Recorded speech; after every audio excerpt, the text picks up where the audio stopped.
നമസ്കാരം. ഇന്ന് നമ്മൾ ചർച്ച ചെയ്യാൻ പോകുന്നത് മല്ലു ട്രാവലിനെ കുറിച്ചാണ്. മല്ലു ട്രാവൽ എന്ന് പറയുന്നത് ഒത്തിരി ആളുകൾ ഫോളോ ചെയ്യുകയും ഒത്തിരി ആളുകൾ കാണുകയും ചെയ്ത ഒരു എന്നാ പറയണ്ടേ യൂട്യൂബിൻ്റെ ഒരു 5, 8, 10 വർഷം മുമ്പത്തെ തൊട്ടുള്ള ഏറ്റവും സക്സസ് ആയി നിൽക്കുന്ന ഒരു ചാനലായിരുന്നു മല്ലു ട്രാവൽ. നിങ്ങൾക്ക് എല്ലാവർക്കും അറിയാം മല്ലു ട്രാവൽ ഷാക്കിർ എന്ന് പറയുന്ന ആ ചാനൽ. പക്ഷേ വളരെ പെട്ടെന്ന് തന്നെ ആ ചാനലിൻ്റെ വ്യൂസ് എല്ലാം കുറഞ്ഞ് ഇപ്പോൾ ഞാൻ സൈഡിൽ കാണിക്കാം, ഈ ഡിസ്പ്ലേയുടെ സൈഡിൽ ഞാൻ കാണിക്കാം ഇപ്പോഴത്തെ അവസ്ഥ എന്താണ്. 15,000, 20,000, 30,000 അങ്ങനെ വളരെ ബിലോ ആയിട്ടുള്ള ഈ അവസ്ഥയിലൂടെ ആ ചാനൽ കടന്നു പോവാണ്. ഒരു 2 മില്യൺ അല്ലെങ്കിൽ 10 ലക്ഷം 20 ലക്ഷം ഒക്കെ അത്രയും സബ്സ്ക്രൈബറൊക്കെ ഉണ്ടായിരുന്ന വലിയൊരു ചാനലാണ്. ഒരു കാലത്ത് യുവാക്കളുടെ ഏറ്റവും വലിയ ഹരമായിരുന്നൊരു ചാനലായിരുന്നു മല്ലു ട്രാവൽ. കഴിഞ്ഞ ഒരു 8, 10 വർഷമായിട്ട് ഈ ചാനൽ മേഖലയിലുള്ള ഒരു യൂട്യൂബറാണ്. അദ്ദേഹത്തിൻ്റെ ഒരു എങ്ങനെയാണെന്ന് അയാൾ കൊണ്ടുപോയിക്കൊണ്ടിരിക്കുന്നത് വെച്ചാൽ അദ്ദേഹത്തിൻ്റെ ബൈക്കുകളായാലും ഗാഡ്ജറ്റുകളായാലും പുള്ളി ഇൻ്റർനാഷണൽ ട്രിപ്പുകൾ വാഹനത്തിലൂടെ, അതായത് പുള്ളിയുടെ ഗോൾഡ് വിങ് അങ്ങനെ ഒരു ബൈക്കുമായിട്ട് ഇൻ്റർനാഷണൽ ട്രിപ്പ് അടിക്കുകയാണെന്ന് പലർക്കും അറിയാം. ഇൻ്റർനാഷണൽ ട്രിപ്പ് ചെയ്യുകയാണ് പുള്ളിയുടെ ഒരു മെയിൻ ബ്ലോഗിങ് പാറ്റേൺ എന്ന് പറയുന്നത്. അതായത് ഇൻ്റർനാഷണൽ ട്രിപ്പുകൾ ആസൂത്രണം ചെയ്യുക, പോവുക, അങ്ങനെ റൗണ്ട് അടിച്ച് അങ്ങനെ അദ്ദേഹം വരികയാണ്. അങ്ങനെയാണ് ഇന്ത്യയിൽ സിസ്റ്റം പോകുന്നത്. പക്ഷെ ഇടക്കാലത്ത് അദ്ദേഹത്തിൻ്റെ എന്നാ പറയണ്ടേ സംസാര ശൈലിയും അല്ലെങ്കിൽ ബ്ലോഗിങ് സ്റ്റൈലിയൊക്കെ അങ്ങ് മാറി ഒരു എന്താ പറയണ്ടേ വേറൊരു തലത്തിലേക്ക് മാറാൻ തുടങ്ങിയപ്പോഴത്തേക്കും ആളുകൾ കൈവിടാൻ തുടങ്ങി, ആ ചാനൽ ഡൗൺ ആകാൻ തുടങ്ങി. ഈ ചില ഇൻഫ്ലുവൻസർമാരുടെ ഈ ഒരു കാര്യം എന്ന് പറഞ്ഞത്, ഒരു ലെവൽ കഴിയുമ്പോൾ അവരുടെ എന്താ പറയുക മെൻറ്റാലിറ്റിയും അല്ലെങ്കിൽ ആളുകളോടുള്ള സമീപനവും ഇതൊക്കെ മാറ്റം വന്നു. അതായത് ഇപ്പം പോകുന്ന വഴികളിലുള്ള ആളുകളോടായാലും അതുമല്ലെങ്കിൽ മറ്റുള്ള ബ്ലോഗേഴ്സിനോടായാലും അല്ലെങ്കിൽ മറ്റുള്ള സബ്സ്ക്രൈബറോടായാലും മൊത്തത്തിൽ ഒരു മാറ്റം സംഭവിച്ചുകൊണ്ടേയിരിക്കും. ആ ഒരു തല എത്തുമ്പോഴത്തേക്ക് ഓട്ടോമാറ്റിക്കായിട്ട് ഗ്രാഫ് കുറഞ്ഞുകൊണ്ടേയിരിക്കും. ഈ ഒരു ഗ്രാഫ് തകർക്കാതെ മുന്നോട്ട് പോകുന്നവനെ യൂട്യൂബിൽ വിജയിക്കാൻ കഴിയുള്ളൂ. അതിലെന്തോ പുള്ളിക്കൊരു പാളിച്ചു പറ്റി. പുള്ളിയുടെ ജീവിതത്തിൽ ഒരുപാട് ട്രാജഡികളിലൊക്കെ നമ്മൾ കണ്ടതാണ് അല്ലേ. പുള്ളിയുടെ ആദ്യത്തെ വിവാഹം ഡൈവേഴ്സായി, അതിനുശേഷമാണ് ഇപ്പോഴുള്ള ഭാര്യ കൂടെയുള്ളത്. പിന്നെ ഒരുപാട് എന്താ പറയുക വിവാദമായ ഈ ബുൾജറ്റിൻ്റെ കാര്യത്തിൽ ഇടപെട്ടത് മുതൽ അങ്ങനെ പല വിവാദങ്ങളിലൂടെയും ഷാക്ക് കടന്നുപോയി.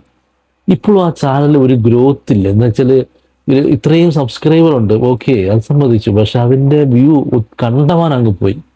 ഒരു 20,000, 30,000, 40,000 തോതിൽ കണ്ടമാനം അത് ഇറങ്ങിപ്പോയി. നല്ലൊരു ചാനലായിരുന്നു, നല്ലൊരു എന്താ പറയണ്ടത് നല്ലൊരു അവതരണവും നല്ല യാത്രകളും നമ്മളിതുവരെ കണ്ടിട്ടില്ലാത്ത, മലയാളികൾക്ക് ഇതുവരെ കാണാത്ത ഒരു അനുഭവങ്ങൾ. ബൈക്കിലൂടെ യാത്ര ചെയ്യുക, ഇന്റർനാഷണൽ ട്രിപ്പ് അടിക്കുക എന്ന് പറഞ്ഞാൽ കേരളത്തിൽ വേറെ ആരും ഇല്ല എന്ന് എനിക്ക് തോന്നും. കാരണം ആ ഒരു കാലഘട്ടത്തിൽ പുള്ളി വളരെ ചെറുപ്പത്തിലേ തുടങ്ങിയതാണ് അല്ലേ. യൂട്യൂബിൻ്റെ ഒരു ഈ ഫീൽഡിൽ നിൽക്കുന്നവർക്ക് അറിയാം. വളരെ എന്താ പറയുക ഒത്തിരി വർഷങ്ങൾക്ക് മുമ്പേ പുള്ളി ഇങ്ങനെ ട്രാവൽ ചെയ്യുന്നത് ഈ വാഹനമെടുത്തും അല്ലെങ്കിൽ സോളോ ട്രിപ്പൊക്കെ ആയിട്ട് ഈ മേഖലയിൽ യൂട്യൂബിൽ ഇറങ്ങിയ ആദ്യ കാലഘട്ടങ്ങളിൽ ഇറങ്ങിയ ആളുകളിൽ ഒന്നാണ്. ഇവരെല്ലാം ചെയ്തത് തങ്ങളെ ഒരു സ്റ്റാർ ആക്കി മാറ്റി. യൂട്യൂബിൻ്റെ ഒരു അൽഗരിതം എന്നൊക്കെ പറയും, അല്ലെങ്കിൽ യൂട്യൂബിൻ്റെ ഒരു ഇതെന്ന് പറഞ്ഞാൽ നമ്മളെ അവനവനെ ഹീറോ ആക്കി കാണിക്കുക, എങ്കിലേ മറ്റുള്ളവർ കാണില്ല. നമുക്ക് കണ്ടുകൊണ്ടിരിക്കുന്നവർക്ക് ചെയ്യാൻ കഴിയാത്ത കാര്യങ്ങൾ നമുക്ക് ഒരു സ്ഥലത്ത് പോകണം, എന്നാൽ മറ്റുള്ളവരെ കൊണ്ട് അത് ചെയ്ത് കാണിക്കുമ്പോൾ, മറ്റുള്ളവൻ ആ വാഹനം ഓടിച്ച് കാണുമ്പോൾ, മറ്റുള്ളവൻ ഈ ലോകത്തെ കാണുമ്പോൾ, അല്ലെങ്കിൽ അവനെ വേറൊരു രാജ്യത്ത് പോകുമ്പോൾ അവനിലൂടെ നമ്മൾ നമ്മളെ തന്നെ കാണും അല്ലേ.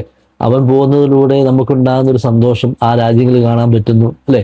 അങ്ങനെയാണ് ഒരു ആരാധന നമുക്ക് അവരോട് തോന്നുന്നത്. അങ്ങനെയാണ് ഈ ഒരു സബ്സ്ക്രൈബർ കൗണ്ടും കൂടിയത്, ഒരു ആരാധനയൊക്കെ ആയത്. പക്ഷേ പുകയായി ആ ചാനലിന്റെ ഗ്രാഫ് താഴോട്ടേ പോയിക്കൊണ്ടേയിരിക്കുന്നു. ഇപ്പൊ ഭയങ്കര ദയനീയമായിട്ടുള്ള ഒരു കൗണ്ടിങ്ങിലേക്ക് പോയിക്കൊണ്ടിരിക്കുകയാണ്. നമ്മളിപ്പോഴും യൂട്യൂബ് മേഖലയിലുള്ള ആളുകൾക്ക് പറ്റുന്നൊരു ഏറ്റവും വലിയൊരു കുഴപ്പമെന്ന് പറഞ്ഞാൽ, കുറച്ച് ഇൻഫ്ലുവൻസിങ് കപ്പാസിറ്റി അല്ലെങ്കിൽ കുറച്ച് ചാനൽ മെമ്പേഴ്സ് ഒക്കെ ആയി കഴിയുമ്പോൾ, നമ്മൾ കുറച്ച് പേര് റെക്കഗ്നൈസ് ചെയ്യുമ്പോൾ, കുറച്ച് പേര് ഐഡന്റിഫൈ ചെയ്യുമ്പോഴത്തേക്കും നമ്മുടെ ആ കൺട്രോൾ അങ്ങ് വിട്ടുപോകും. പിന്നെ നമ്മളൊരു എന്താ പറയണ്ടേ സിനിമയിലെ രാജാക്കന്മാരെ പോലെ വലിയൊരു സ്വഭാവവും അല്ലെങ്കിൽ വലിയൊരു ആഡംബരവും ഒക്കെ ആവും. അന്നേരത്തേക്ക് ആളുകൾ ഇങ്ങനെ പയ്യെ ഡൗൺ ആക്കി വിടും. ആ വീഡിയോസ് ഒന്നും കാണാതെ അവർക്ക് ഇപ്പോഴും മറ്റ് സഹതാപകരമായിട്ടുള്ളതാണ് അങ്ങനെയുള്ള സംഭവങ്ങളൊക്കെയാണ് ഇപ്പോഴത്തെ തലമുറയ്ക്ക് വേണ്ടത്. ഇപ്പൊ അത് മാത്രമല്ല, ഇപ്പൊ യൂട്യൂബിന്റെ ഈ സംവിധാനങ്ങളൊക്കെ മാറി. ഇപ്പൊ പുതിയ പുതിയ ഫാമിലി ബ്ലോഗുകളാണ് ഏറ്റവും കൂടുതൽ ആളുകൾക്ക് ഇഷ്ടം. നമ്മളിപ്പോ ഗൂഗിൾ ജെമിനി എന്നൊക്കെ പറഞ്ഞ് എടുത്ത് നോക്കുവാണെങ്കിൽ, നിങ്ങൾ നടിച്ചു നോക്കുക, കേരളത്തിലെ ഏറ്റവും കൂടുതൽ ട്രെൻഡ് കാണുന്നത് ഫാമിലി ബ്ലോഗിനോടാണ് താല്പര്യം ആളുകൾക്ക്. അത് മാത്രമല്ല, കോമഡി സ്കിറ്റുകൾ.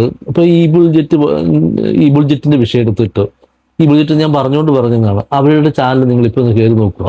ഇപ്പൊ അവർ ചെയ്യുന്നത് സ്കിറ്റുകളാണ്. ഒരുപാട് ലൈക്കും കമന്റും സബ്സ്ക്രിപ്ഷനും ഒക്കെ കിട്ടുന്നു. ഈ കമന്റും സബ്സ്ക്രിപ്ഷനും ഒക്കെ കിട്ടുന്നതാണ്, കമന്റുകളൊക്കെ ചെയ്യുമ്പോഴാണ് ആ ചാനലിന് കൂടുതൽ ഇൻട്രാക്ഷൻ ഉണ്ടാവുക. അപ്പൊ ഇപ്പൊ അവര് ആ ശൈലി അങ്ങ് മാറ്റി പിടിച്ചു, ട്രാവലിംഗ് മാറ്റിയിട്ട് ഇപ്പൊ ആക്ടിംഗ് ഒക്കെ ആക്കി.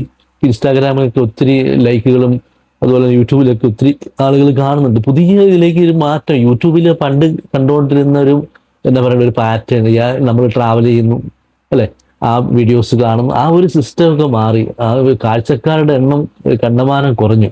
പക്ഷെ നല്ല ക്വാളിറ്റിയുള്ള കണ്ടന്റുകളാണെങ്കിൽ ആൾക്കാർ കാണും. നല്ല ക്വാളിറ്റിയുള്ള സംഭവം കൊടുത്താൽ നല്ല ആൾ ജെന്യുവൻ ആണെങ്കിൽ കാണും. പക്ഷെ ഇപ്പൊ ആളുകൾക്ക് ഓവറായിട്ടുള്ള കാണിക്കലോ വെച്ചുകെട്ടുകളോ അല്ലെങ്കിൽ ആർഭാടങ്ങളോ അല്ലെങ്കിൽ പൊള്ളത്തരങ്ങളൊക്കെ തിരിച്ചറിയാവുന്ന മനുഷ്യന്മാർക്ക് തിരിച്ചറിയാൻ പറ്റും.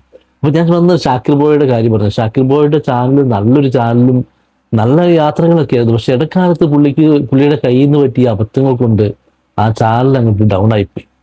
ഇനിയും കയറി വരാൻ വളരെ പ്രയാസകരമാണ്. കാരണം അത്രയ്ക്കും 15,000 പേര്. നിങ്ങൾക്ക് ഒരു കാര്യം അറിയാമോ, ഏകദേശം 1K വ്യൂ വന്നാൽ 26-23 ആ റേഞ്ചിലാണ് ഒരാൾക്ക് എമൗണ്ട് കിട്ടുക. അപ്പൊ 14,000K വന്നാൽ എത്ര രൂപ കിട്ടും ഒരു വീഡിയോയ്ക്ക്? അപ്പൊ അത്രമാത്രം വരുമാനത്തിലൊരു ഇത് വരും, കുറവ് വരും. അപ്പൊ ഒറ്റയടിക്ക് ഇടിഞ്ഞു പോയേക്കുവാണ് ഗ്രാഫ്. ഒരു ലക്ഷത്തിന് മേളിൽ എപ്പോഴും പോയിക്കൊണ്ടിരിക്കുന്ന ബ്ലോഗേഴ്സിനാണ് ഇങ്ങനെ സംഭവിക്കുന്നത്. ഇപ്പൊ ഒരുപാട് പേർക്ക് ഇതിങ്ങനെ സംഭവിക്കുന്നുണ്ട്. ഇനി ഇതിൽ നിന്ന് മാറാൻ വേറെ സ്ട്രാറ്റജി കണ്ടുപിടിച്ചാൽ മതിയാവുള്ളൂ അല്ലേ? ഞാൻ പറയുന്നത് കൊണ്ട് തെറ്റായി ചിന്തിക്കൊന്നും വേണ്ട. സ്ട്രാറ്റജി മീൻസ് വേറെ രീതിയിലേക്ക് ഇതുപോലെ സ്കിറ്റുകളായും കോമഡി രംഗങ്ങളൊക്കെ ആയിട്ടും ഈ യാത്രകളൊക്കെ കുറച്ചിട്ട് മറ്റു മേഖലയിലേക്ക് തിരിയുക. പുള്ളി ഓൾറെഡി ബിസിനസ്സുകാരനാണ്, ബിസിനസ് ചെയ്യുന്നുണ്ട്, ഒരുപാട് പണം ഉണ്ടാക്കി, പുള്ളി വീടുണ്ടാക്കി അല്ലെ, ഒരുപാട് സമ്പന്തം ഉണ്ടാക്കി. പക്ഷെ ഒരുപാട് വിവാദങ്ങൾ നിങ്ങൾക്ക് ഞാൻ പറഞ്ഞു തരേണ്ട കാര്യമില്ല. ഒത്തിരി പുള്ളിയുടെ ഫാമിലി പ്രശ്നങ്ങൾ ഉണ്ട്, ഒത്തിരി വിവാദങ്ങളിലേക്ക് പുള്ളി എടുത്തിയാടി. ഇതിലേക്ക് പെട്ടതാണ് ചാനൽ ഇത്രയും ഡള്ളായി പോയത്. പക്ഷേ ഇനിയൊരു തിരിച്ചുവരവ് ഉണ്ടാകട്ടെ ഞാൻ പ്രാർത്ഥിക്കുന്നു. അപ്പോൾ മറ്റൊരു വിഷയവുമായി കണ്ടുമുട്ടാം. Okay, by.